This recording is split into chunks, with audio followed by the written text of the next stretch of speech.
அன்பே சிவம் மனமே குரு என்றுணர்த்திய குருவே போற்றி. உணவு முறைக்கும் இப்போ சைவம் அசைவம்னு இருக்கும். அசைவம் சாப்பிட்ட அன்னைக்கு கோவிலுக்குள்ள போக கூடாதுன்னு இருப்போம். சைவம் சாப்பிடுறவங்க வந்து உயர்ந்தவர்கள், இறைவன் கூட ரொம்ப தொடர்புடையவர்கள் அப்படிங்கிற மாதிரி எல்லாம் இருக்கு. ஸோ இதுக்கும் இறைவன் அடையிறதுக்கு சைவம் சாப்பிட்றதாலேயோ அசைவம் சாப்பிட்றதாலேயோ உயர்ந்தவங்கன்னு சொல்லிட முடியும். உயர்ந்தவங்க யாருன்னா அசைவம் சாப்பிட்டாலும் சைவம் சாப்பிட்டாலும் தூய்மையாக இருக்கிறவங்க தான் உயர்ந்தவங்க. உயர்ந்தவன் தாழ்ந்தவன் எப்படி நினைக்கிறது, ஒருத்தனை எப்படி முடிவு பண்ணுறதுனா அவனுடைய செயலை வச்சு தான் முடிவு பண்ணணுமே தவிர அவன் உணவை வச்சு முடிவு பண்ணக்கூடாது. அது தவறாக போயிடும் இல்லையா? சொந்த சிவபெருமானுக்கு சீராளன்ற ஒரு கதையில் தன்னுடைய பிள்ளையை வெட்டி கறி சமைச்சு ஈஸ்வரனுக்கே வைக்கிறார். அப்போ அசைவம் தானே அது. ஆனால் அசைவமா சைவமான யோசிக்கல. அவர் மனம் தூய்மையா இருந்தது, கடவுள் கேட்டார் செய்துட்டேன். அப்போ மனம்தான் தூய்மையா இருக்கணுமே தவிர அவன் உணவு சாப்பிட்றதால அவன் தூய்மையானவன், அசைவம் சாப்பிட்றதால கொடூரமானவன்லாம் கணக்கு போட முடியாது. மனசை சீர்படுத்தணும், அதுதான் ரொம்ப முக்கியம். சொல்லுமா சுவாமி. சித்தர்கள்னு சொல்றோம், சரி, யோகிகள் சொல்றோம், ஞானிகள் சொல்றோம், சரி, முனிவர்கள் சொல்றோம். சரி, சோ இவர்களுக்குள்ள என்ன வேறுபாடு, என்ன ஒற்றுமை? ஞானிகள் மனிதர்களோடு உறவாடிக்குன்னு ஞானத்தை சொல்லி கொடுத்தவங்க. அவங்கெல்லாம் ஞானிகள். இப்போ வள்ளலார் இருந்தார், ரமணர் இருந்தார், ராமகிருஷ்ணர் இருந்தார், விவேகானந்தர் இருந்தார்.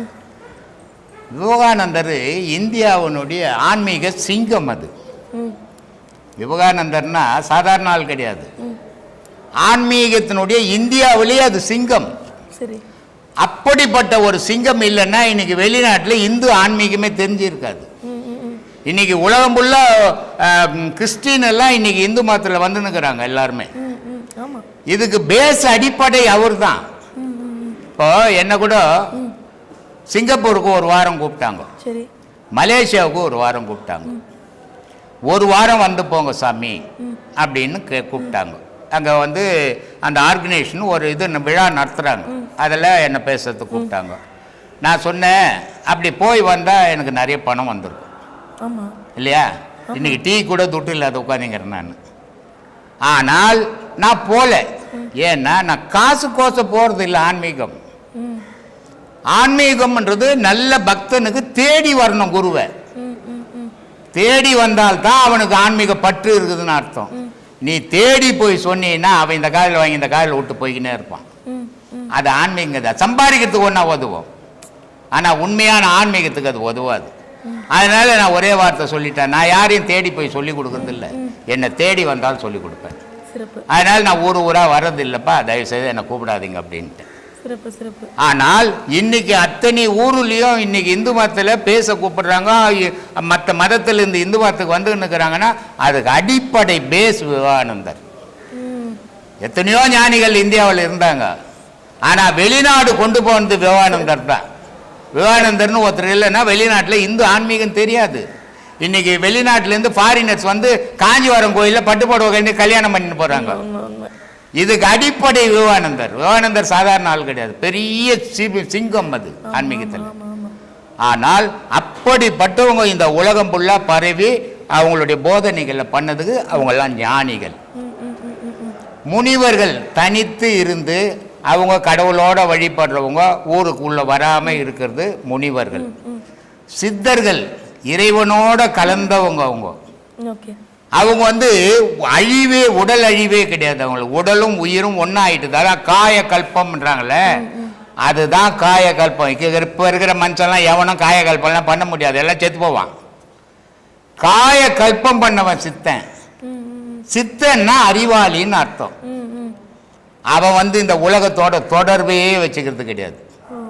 என்ன இந்த உலக மக்களுக்கு தேவையை எழுதி போட்டுட்டு போயிட்டான். அதை எடுத்து நீ தேர்ந்தெடுத்து நீ தேடி பிடிக்கணும் அதை. ஆனா மனுஷன் அதை தொடர்றதில்லை. கேட்டா எனக்கு புரியலன்றான். எல்லாம் புரியுற மாதிரி எழுதி வச்சுட்டு போய்க்கிறாங்க. இறைவனை நீ எப்படி அடையணும், உன் மனநிலை எப்படி இருக்கணும் அப்போ அப்படின்லாம் சொல்லிட்டான். அவன் சித்தன். இப்படி 3 பிரிவா இருக்கிறாங்கம்மா. சிறப்பு சிறப்பு. ரொம்ப அருமையான விளக்கம் கொடுத்தீங்க ஐயா. ஆத்மா வணக்கம்மா. ஐயா வந்து நான் பாடம் பண்ணும்போது நமக்கு ஒரு ஒளியை காட்சி கொடுக்குறாரு. அப்படி ஒளியா காட்சி கொடுக்குறவரு மனசுக்கு எனக்கு நல்ல ஒரு நிறைவா சந்தோஷமா இருக்குது.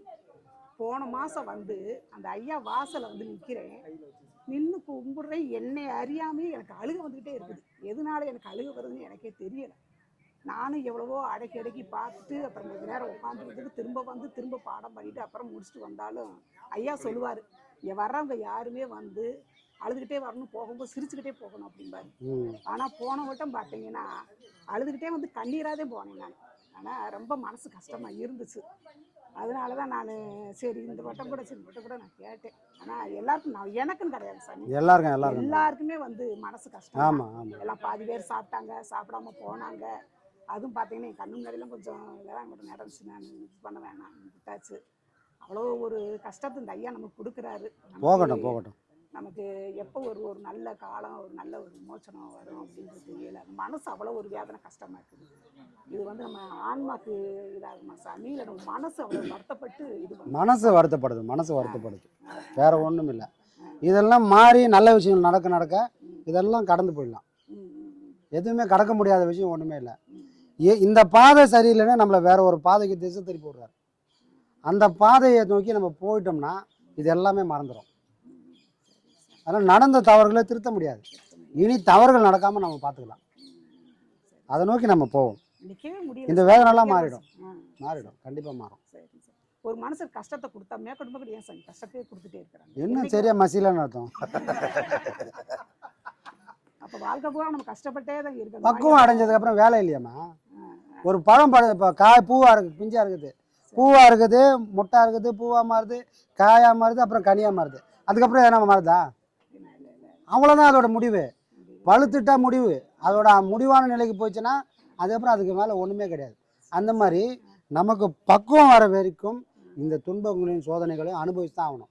பக்குவம் வந்ததுக்கப்புறம் அதுக்கு வேலையே கிடையாது. புரியுதுங்களா? அந்த நிலையை வந்ததுக்கப்புறம் இதுக்கான வருத்தமே படமாட்டோம். சரிப்பா ரோட்டில் தள்ளி விட்டியா சந்தோஷம், இதை தான் வீட்டிலேருந்து தட்டி விட்டா நம்ம எப்படி சந்தோஷப்படுவோமோ வேதனைப்படுவோமா? ஆனால் ஃபஸ்ட்டு வேதனை பண்ணியிருப்போம்.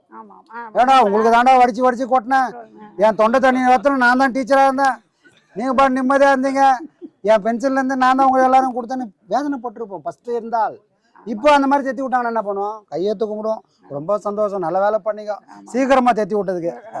உடம்புலாம் முடியாத போது தேத்தி விட்டினா நான் எங்கே போவேன்? நல்லா இருக்கும்போது ஒரு உறுதியானது பிடிச்சிவேன் அப்படின்னு சந்தோஷப்படுவோம் இல்லையா? அந்த பக்குவம் வந்துச்சுன்னா இந்த துன்பம் கூட நமக்கு பெருசாக தெரியாது. வேற ஏதோ ஒன்று இருக்குது, அதை நோக்கி நம்மளை போக சொல்கிறாரு அப்படின்றது தான் விஷயம். அதனால் எல்லாமே மாறும். யாருக்குமே எந்த கலக்கமும் வேண்டாம். கண்டிப்பாக மாறும். சரி, ஒருத்தர் ஒரு தப்பு பண்ணாங்கன்னா அவங்க சிறப்பாக தானே சார் பண்ணியிருக்கிறாங்க. அதனால அப்படி இருந்தால் தான் 4 பேர் அதே மாதிரி தப்பு பண்ணுவாங்க.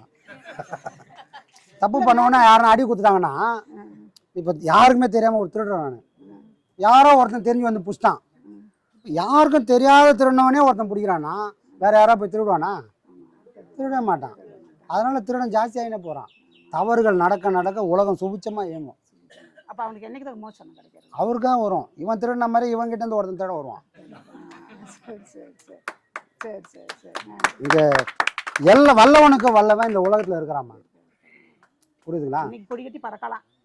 எல்லாரும் வாழ்க்கையும் அப்படிதான் நடக்கும்.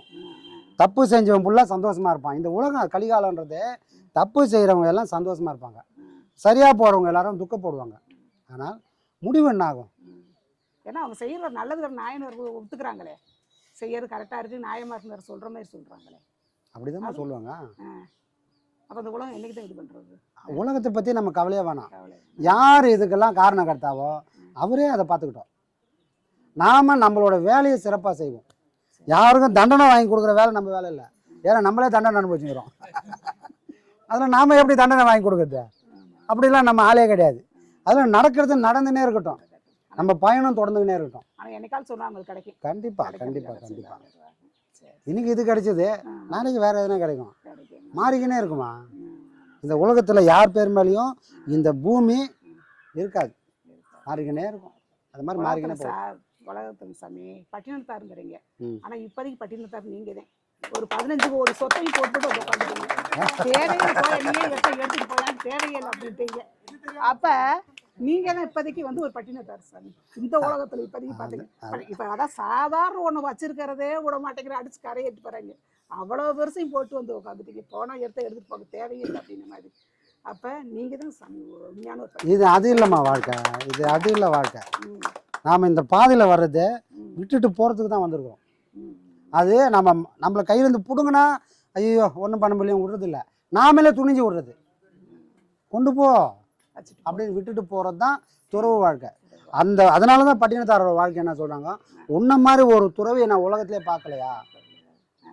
மற்றவங்களாம் எதையோ திறந்தான், சரி சரி ஆனால் நீ திறந்த மாதிரி யாருமே திறக்கவே முடியல. அதனால் துறவி உலகத்தில் ஒருத்தர் கூட கிடையாது அப்படின்னு யார் சொல்கிறது? மாணிக்க வாசகர் சொல்கிறாரு.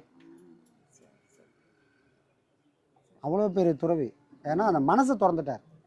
மனசை திறந்த உடனே எல்லாமே முடிஞ்சுப்பா. அதுக்கப்புறம் பொண்ணு எது, பொருள் எது, பொண்டாட்டி எது, வீடு எது, வாசல் எதுவுமே கிடையாது. அப்போது நாம் உண்மையிலே பக்குவம் அடைஞ்சிக்கிறோமானா இப்படி ஒரு சூழ்நிலை வரும்போது தான் தெரியும். சரி பக்குவம் இந்த பழம் பார்த்துக்குதா இல்லை இன்னும் காயா இருக்குதான்னு வந்தால் தானே தெரியும். அதை தான் இப்போ பண்ணுறாரு. இருக்கும்போது ஆடாமல் இருக்கிறது பெரிய விஷயமே இல்லை. நீ எதுவுமே இல்லாமல் கோமணத்தை மட்டும் நிற்க வச்சாலும் நீ அப்படியே நிலையை மாறாமல் இருக்கிறியா? இருக்கிறன்னா நீ பக்குவம் அடைகிறன்னு. அதுதான் எதுவுமே சாதாரணமாக கிடைக்காது. ஆமாம், தெரிஞ்சே தான் நம்ம இந்த வழியில் வந்துக்கிறோம். அப்புறம் அதுக்கு போய் கலங்கிறதுக்கு வேலையே கிடையாது. நாம தைரியமான சந்தோஷமா தான் இருப்போம். அவ்வளோதான்.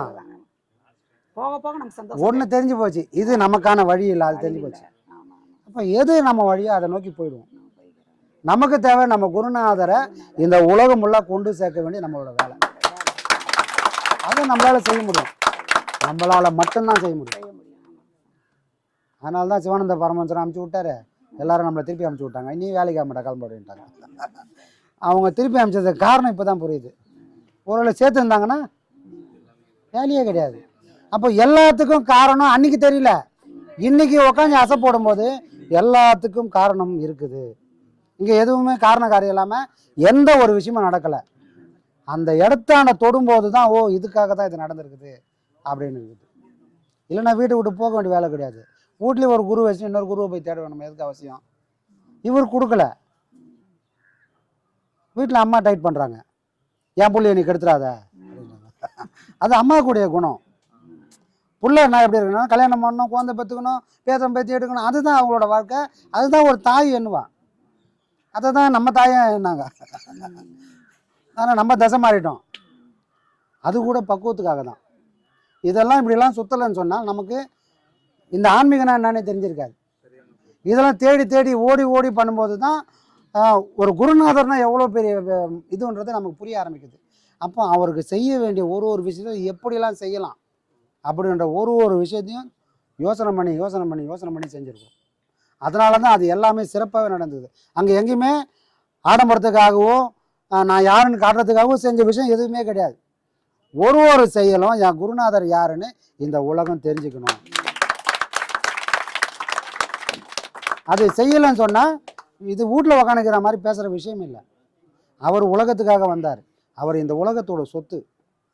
அவரை திரும்ப இந்த உலகத்துக்கு கொண்டு போய் சேர்க்கணும். அது எல்லாரும் நம்மளோட கடமை. இல்லைன்னு சொன்னால் நம்ம சீடன்றதுக்கு தகுதியே கிடையாது. அதனால துன்பம் வரட்டும், இன்னும் நல்லா உதப்படுவோம். அடுத்த மாசம் ஐயாவுடைய குரு பூஜையை ஆமாம், ரொம்ப சிறப்பாக நல்லா செய்யணும். பண்ணுவோம்மா, பண்ணுவோம். கண்டிப்பாக எல்லாத்துக்கும் நமக்கு அதுக்கு ஒரு வழி கொடுத்துருவாரு. கண்டிப்பாக பார்ப்போம் நம்ம. சாமி சரி சரி சரி ஆத்மானம்.